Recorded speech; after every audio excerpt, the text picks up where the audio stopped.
ዋጓን ዩቲዩብ ዋጓን ገነርስ ዋጓን አርሰናላውያን እንደምን አደራችሁ እንደምን ዋላችሁ እንደምን አመሻችሁ በያላችሁበት ሀገር ሰዓት አቆጣጠር እንደምን ከረማችሁ ሳሚ ነኝ ለማታውቁኝ የዩቲዩብ ቻናሌ ስም ሳሚ ገነር ይባላል አዲስ ከሆናችሁና አርሰናል የምትወዱ እንዲሁም የአርሰናል ደጋፊ ከሆናችሁ እንጠብቃላችሁ ሰብስክራይብ በተኗን በመጫን ቤተሰብ መሆን ትችላላችሁ እንዲሁም ነባሮች ላይክ ሼር እንዲሁም ኮሜንት ሴክሽን ላይ ሐሳብ አስተያየታችሁን በመስጠት ዩቲዩብ ቻናላችንን ሞቅ ደመቅ እንድታደርጉ አስል በአክብሮት ጠይቃለሁ።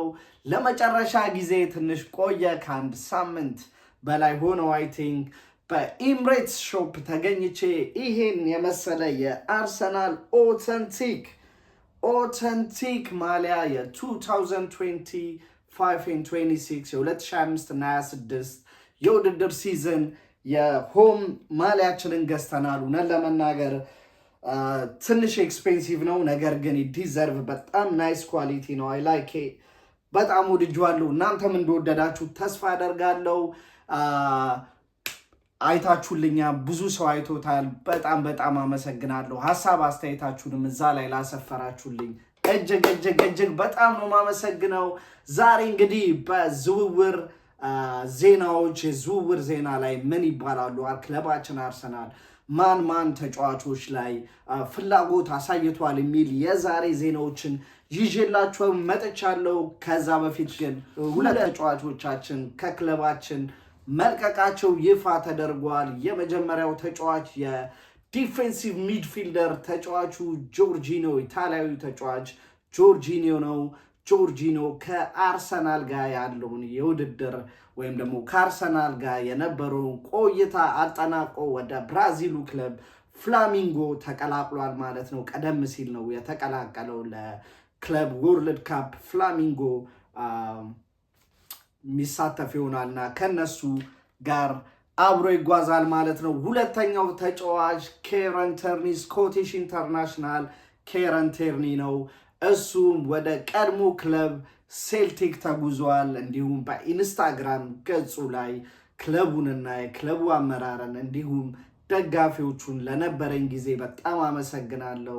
ዋንስ ገነር ኦልዌይስ ገነር ሲል ፖስት አድርጓል።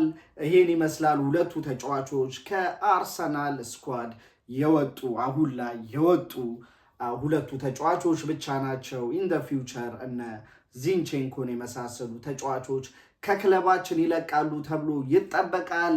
አርሰናል ፍላጎት ያሳየባቸው ተጫዋቾችና ምን ላይ ይገኛል እነሱ ጉዳዮች የሚለው ወደሱ ስገባ የመጀመሪያው ያው አርሰናል የአጥቂ ክፍል ተጫዋች በአንገብጋቢ ሁኔታ እየፈለገ እንደሆነ ይታወቃል። እንዲሁም አርቴታ የመጀመሪያ ምርጫዬ ነው ሲል በተደጋጋሚ ከልጁ ጋር የአርሰናል ስም በተደጋጋሚ ሲነሳ ቆይቷል። ከዓመት በላይ ሆኖታል። ይሄን የአጥቂ ክፍል ተጫዋች ሲፈልግ የስሎቫኒያ የአጥቂ ክፍል ተጫዋች የሆነው ቤንጃሚን ሼስኮ አርሰናል እስካሁን እሱ ተጫዋች ላይ ፍላጎቱን እያሳየ ነው። የመጀመሪያ የአርሰናል ምርጫም ይሆናል ተብሎ የሚጠበቀው ተጫዋች እሱ ነው። እንደምታውቁት የመጀመሪያው የትራንስፈር ዊንዶ ወይም ደግሞ የዝውውር ገበያ የዝውውር መስኮት ትላንትና ለ10 ቀን የነበረው ተጠናቋል።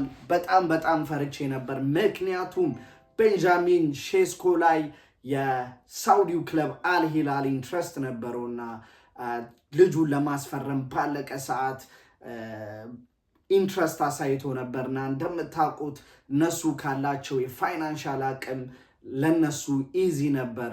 ነገር ግን አይ ቲንክ ተጫዋቹ ወደዛ የመሄድ ፍላጎት የለውም። ስቲል ፍላጎቱ ወደ አርሰናል መሄድ ነው ይባላል። ክለቡ ለቤንጃሚን ሼስኮ 67 ሚሊዮን ፓውንድ የመልቀቂያ ዋጋ የተተመነለት ተጫዋች ነው። አርሰናል ከዛ ያነሰ ትንሽ ቅናሽ ቢደረግለት ወይም ደግሞ ፕላሶን ወይም ደግሞ አዶን ተጨማሪ ብቃቱ እየታየ የሚጨመር የዝውውር ስትራቴጂ ይዞ ቀርቧል። ነገር ግን ክለቡ አርቢ ሌዝቤግ ሲሪየስ የሆነ አማውንት ነው ለዚህ ተጫዋች የሚፈልጉት ማለት ነው። እስከ ጁን 15 ድረስ ይጠናቀቃል ይሄ ውይይታቸው ተብሎ ይጠበቃል። ምክንያቱም ሁለተኛው የዝውውር መስኮት ከጁን 20 እስከ ሴፕቴምበር 1 የሚቀጥል ይሆናል እና አርሰናል በቶሎ ይሄን ተጫዋች ወይም የአጥቂ ክፍል ተጫዋች ማስፈረም ይኖርበታል ማለት ነው። እንግዲህ እያየን እሱንም ምን ላይ ደረሰ የሚሉ የማሳውቃችሁ ይሆናል። ሁለተኛ ምርጫቸው ደግሞ ቪክቶር ዮኬሬዝ ነው። ይሄ የሼስኮ የዝውውር ስትራቴጂ የማይሳካ ከሆነ አርሰናል ስቲል ቪክቶር ዮኬሬዝ ሁለተኛ የአጥቂ ክፍል ምርጫቸው ነው። እስካሁን እሱን ከምርጫ እንዳላስወጡት ተናግረዋል። ነገር ግን ክለቡ ስፖርቲንግ ሊዝበን ጋር አለመግባባት ውስጥ ገብቷል። ይሄም ደግሞ ጃንዋሪ ትራንስፈር ዊንዶ ላይ ታውቃላችሁ የዚህ ልጅ ፈላጊ ክለቦች ብዙ ናቸው። የበፊት አሰልጣኙም ሩበን አሞሪም በማን ዩናይትድ ለሚፈልገው አዲሱ ግንባታ የአጥቂ ክፍል የመጀመሪያ ምርጫው እሱ ነው ተብሎ ይጠበቃል። ያኔ ግን ከክለቡ ስፖርቲንግ ጋር ዲል አድርገው ነበረ። ለሁለቱም ኢንትረስት 80 ሚሊዮን ዩሮ ነው የመልቀቂያ ሂሳቡ። ነገር ግን እስከሚቀጥለው የሰመር ትራንስፈር ዊንዶ ማለትም እስካሁን በክለቡ ቆይና ነገር ግን ይሄ 80 ሚሊዮን ዩሮ የመልቀቂያ ሂሳቤን ወደ 60 ሚሊዮን ዩሮ እና 10 ሚሊዮን ዩሮ ቆይቶ የሚከፈል በጠቅላላ ወደ 70 ሚሊዮን ዩሮ ታወርዱልኛላችሁ ተብሎ አግሪመንት ላይ ደርሰው ነበር። ነገር ግን አሁን ስፖርቲንግ ክለቡ አሁን እሱን አግሪመንት ያፈረሰ ይመስላል። በዛም ቪክቶር ዮኬሬዝ ከክለቡ ጋር ደስተኛ አይደለምና ስቲል የኢንስታግራም ገጹ ላይ የስፖርቲንግ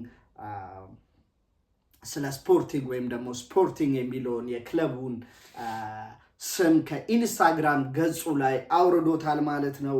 እንዲሁም ሶስተኛ ወይም ደግሞ የመጨረሻ ወረስት ሲናሪዮ ከመጣ የአጥቂ ክፍል ምርጫችን ይሆናል ተብሎ አሁንም ስሙ ከአርሰናል ጋር እየተያያዘ ያለው የ29 ዓመቱ እንግሊዛዊ አጥቂ የአስቶን ቪላው ተጫዋች ኦሊ ዋትኪንስ ነው። ጃንዋሪ ላይ አርሰናል ለአስቶን ቪላ 40 ሚሊዮን ፓውንድ አቅርቦ ክለቡ አስቶን ቪላ ይሄን 40 ሚሊዮን ፓውንድ ውድቅ እንዳደረገው ይታወቃል። አሁን ግን ፈላጊ ክለቦች ከመጡ የአስቶን ቪላ ወይም ደግሞ ክለቡ ይሄን ከግምት ውስጥ ለማስገባት ይፈልጋል። ምክንያቱም ዘንድሮ ወደ ቻምፒዮንስ ሊግ መሳተፍ ስላልቻሉ የፋይናንሻል ፕሮብሌማቸውን ተጫዋቾች አንድ ሁለት ተጫዋቾች በመሸጥ ማስተካከል ይፈልጋሉ እና ኦሊ ዋትኪንስን ጥሩ የዝውውር ገንዘብ ይዞ ለመጣ ክለብ ለመሸጥ ፍላጎት እንዳላቸው ክለቡ አስታውቋል።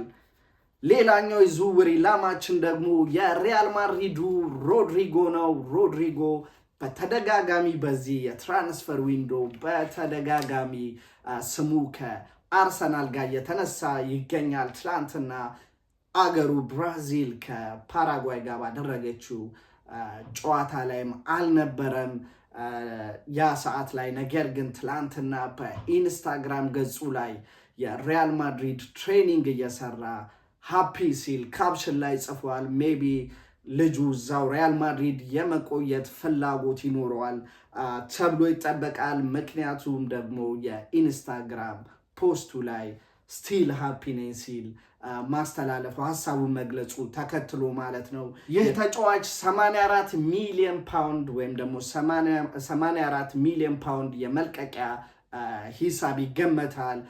አሰልጣኛችን ሚካኤል አርቴታ እጅግ በጣም የልጁ አድናቂና በይበልጥ በጣም ለማስፈረም ከሚጓጓቸው ተጫዋቾች አንደኛው ነው።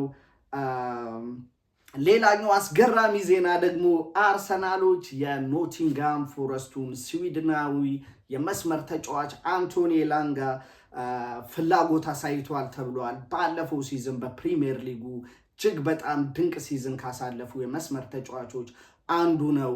ኖቲንጋም ፎረስት ሳይታሰብ ጥሩ የሚባል ግስጋሴ እስከ መጨረሻው የፕሪሚየር ሊግ ሳምንት ድረስ ሲያሳይ የክለቡ ዋነኛው ተጠቃሽ ተጫዋች አንቶኒ ኤላንጋ ነበረ። ልጁ በካውንተር አታክ ላይ ትልቅ ለካውንተር አታክ አጫወት የሚስማማ ተጫዋች ነው። ለዛም ይመስላል ፕሪሚየር ሊግ ላይ ፈጣን ከሚባሉ ተጫዋቾች አንዱ ነው። የልጁ ግን ልጁን መግዛት የሚፈልግ ማንኛውም ክለብ 60 ሚሊዮን ፓውንድ ይዛችሁ ኑ ሲል ኖቲንግሃም ፎረስት ለልጁ 60 ሚሊዮን ፓውንድ እንደሚፈልግ አስታውቋል። አይ ዶንት ቲንክ ሶ። አንቶኒ ኤላንጋ 60 ሚሊዮን ዩሮ ወይም 60 ሚሊዮን ፓውንድ ወርዝ ያደርጋል ብዬ አላስብም። ኒውካስትል የልጁ ሌላኛው ፈላጊ ክለብ ነው። ሌላኛው እጅግ አስገራሚ ዜና ደግሞ አርሰናል፣ እኔ ይሄን በእውነት አልጠበቅኩም። የክሪስታል ፓላሱን አምበል መሀል ተከላካይ ማርክ ጌይ ላይ ፍላጎት አሳይቷል እየተባለ ነው። ማርክ ጌይን መግዛት የሚፈልግ ማንኛውም ክለብ 40 ሚሊዮን ፓውንድ በዚህ ሲዝን ካቀረበ ክለቡ ፓላስ የመሸጥ ፍላጎት እንዳለው ይታወቃል። ምክንያቱም ደግሞ ይህ ተጫዋች ኮንትራቱ በክሪስታል ፓላስ ሊያበቃ 1 ዓመት ብቻ ነው የቀረው። 1 ዓመት በክለቡ ተጫውቶ በነፃ ከመልቀቅ 40 ሚሊዮን ፓውንድ የሚያቀርብ ማንኛውም ክለብ ይህን ተጫዋች መውሰድ ይችላል ሲል ክለቡ አስታውቋል። ታውቃላችሁ ክሪስታል ፓላስ በክለቡ ታሪክ የመጀመሪያ ሜጀር ትሮፊውን ሲያሳካ ክለቡን በአምበልነት እየመራ ለዚህ ትልቅ ክብር ያደረሰው ማርክ ጌሂ ነው። ድንቅ በበኩሌ እጅግ ከማደንቃቸው የሴንተር ተከላካዮች ወይም ደግሞ የመሀል ተከላካዮች አንዱ ነው።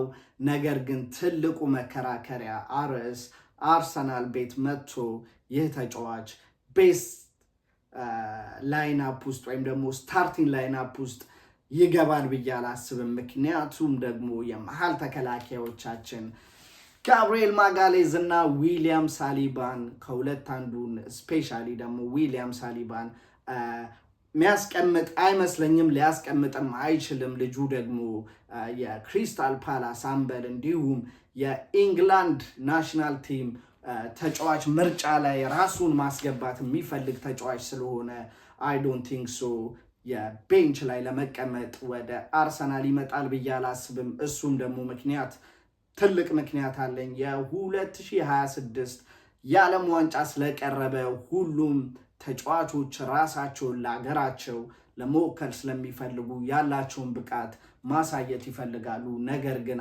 አርሰናል ቤት ከመጣ የሚፈልገውን ያክል የጨዋታ ሰዓት ላያገኝ ይችላል።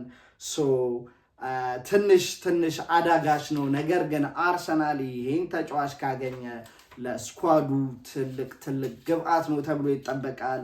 ሌላኛው በተደጋጋሚ ስሙ ከአርሰናል ጋር ሲነሳ የቆየው ጀርመናዊ የክንፍ ተጫዋች ሌሮይ ሳኔ ነው። አሁንም አርሰናል ሌሮይ ሳኔን ለማስፈረም ፍላጎት እንዳለው በተደጋጋሚ እየተነገረ ይገኛል። ሌሮይ ሳኔን አርሰናል ብቻ አይደለም የሚፈልገው፣ የቱርኩ ክለብ ጋላታሳራይም ልጁን የማስፈረም ትልቅ ፍላጎት አለው። ነገር ግን ትንሽ ለአርሰናል አዳጋች የሚያደርገው ነገር ሌሮይ ሳኔ በነፃ የዝውውር ሂሳብ ማግኘት ይችላል ይህን ተጫዋች። ነገር ግን የደሞዝና ሌሎች ጥቅማጥቅም ጉዳዮች እነሱ ሜቢ ያከፋፈል የክለቡን የደሞዝ ፖሊሲ ሊያበላሽባቸው ሜቢ ስለሚችል ካልተሳካ በዚህ ምክንያት ላይሳካ ይችላል ብዬ በግል ያስባለው። ነገር ግን ይሄንም ተጫዋች ሪዝነብል በሆነ ደሞዝ ማግኘት ከቻለን ወደ ዋንጫ ለምናደርገው ግስጋሴ እጅግ ትልቅ ጥቅም ከሚሰጡን ተጫዋቾች አንዱ ነው ብዬ አስባለሁ። ምክንያቱም ይሄ ተጫዋች በማንቸስተር ሲቲ ዊኒንግ ሜንታሊቲ የማሸነፍ ሜንታሊቲን ቢውልድ ያደረገ ተጫዋች ነው። እንዲሁም ባየር ሙኒክ ትልቅ አስተዋጽኦ የነበረው በቡንደስሊጋ እንዲሁም በቻምፒዮንስ ሊግ ተሳትፏቸው ትልቅ አስተዋጽኦ የነበረው ተጫዋች ነው። መዝጊያዬን የማደርገው እንግዲህ የስፔኑ ኢንተርናሽናል የሪያል ሶሴዳዱ ተጫዋች ማርቲን ዙቢሜንዲ ነው። ዙቢሜንዲ 51 ሚሊዮን ፓውንድ የዝውውር ሂሳብ ይፈጃል ተብሎ የሚጠበቅ ተጫዋች ነው። ስለዚህ ተጫዋች እጅግ በጣም ዜናው ላይ ከባለፈው የጃንዋሪ ትራንስፈር ዊንዶ ጀምሮ የተለያዩ ነገሮች ይነገራሉ።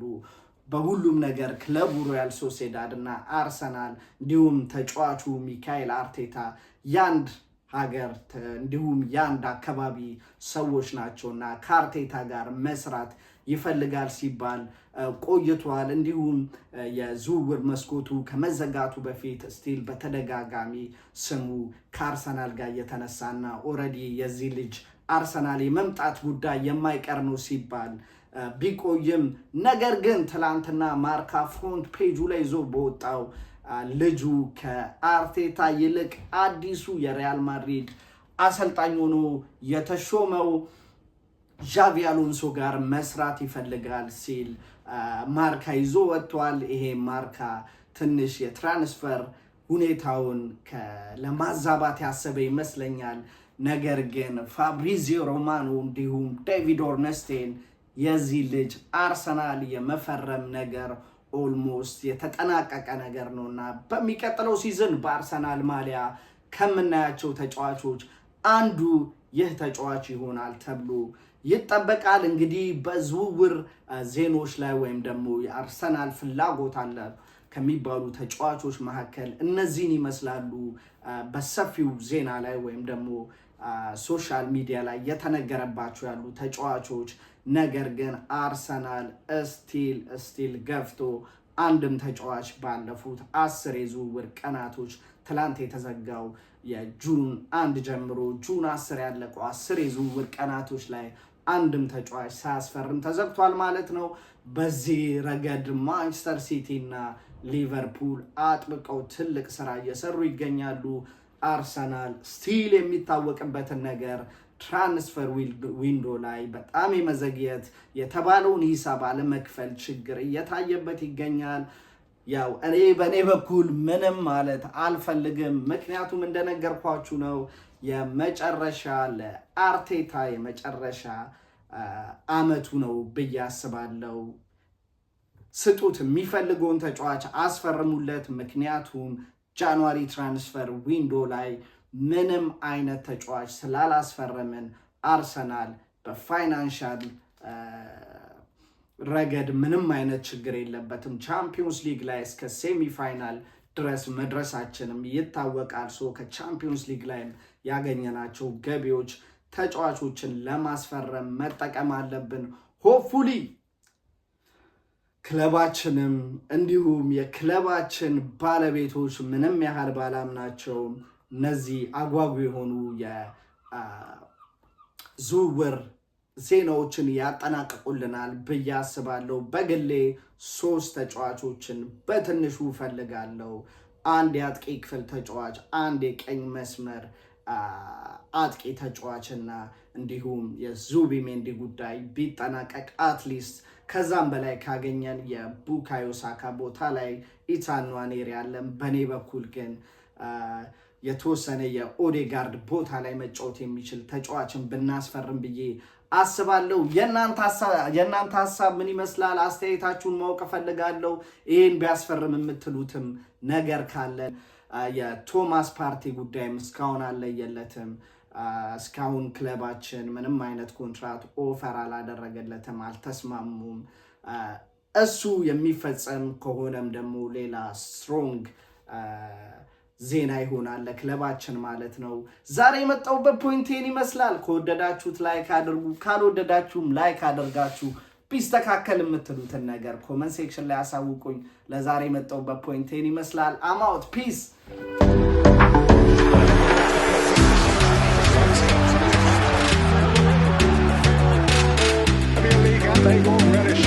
Another compelling goal from London.